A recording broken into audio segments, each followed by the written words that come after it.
BCCI joint secretary Jayesh George കൂടി നമ്മോടൊപ്പം ചേരുന്നുണ്ട്. ജയേഷ് ജോർജ്, ഏഷ്യ കപ്പ് ക്രിക്കറ്റിനുള്ള 2020ക്കുള്ള ഇന്ത്യൻ ടീമിനെ പ്രഖ്യാപിച്ചിരിക്കുകയാണ്. സൂര്യകുമാർ യാദവ് നയിക്കുന്ന ടീമിൽ സഞ്ജു സാംസണും ഇടം പിടിച്ചിട്ടുണ്ട്.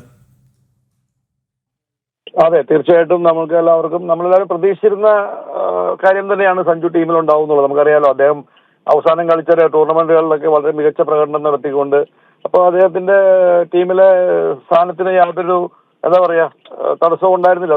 നമ്മളെല്ലാവരും പ്രതീക്ഷിച്ചത് തന്നെയാണ് സഞ്ജു സാംസന്റെ ഈ ഒരു ടീമിലേക്കുള്ള ഒരു വിളി. ശ്രീ ജയേഷ് ജോർജ്, ഈ സഞ്ജുവിന്റെ ഇന്ത്യൻ ടീമിലേക്കുള്ള ഈ ഒരു മടങ്ങിവരവ് അത് വരാനിരിക്കുന്ന KCLന് വലിയൊരു ഉണർവ് തന്നെ നൽകില്ലേ?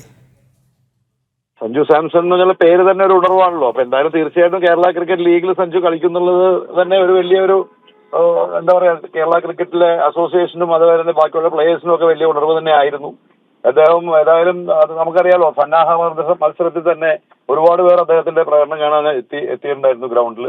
തീർച്ചയായും അതൊരു വലിയ കേരള ക്രിക്കറ്റ് ലീഗിനെ സംബന്ധിച്ച് വലിയൊരു മുതൽക്കൂട്ടാണ് സഞ്ജുവിന്റെ ഈ ഇന്ത്യൻ ടീമിലേക്കുള്ള ഈ ഒരു ഇപ്പോഴത്തെ ഒരു തിരിച്ചുവരവ്.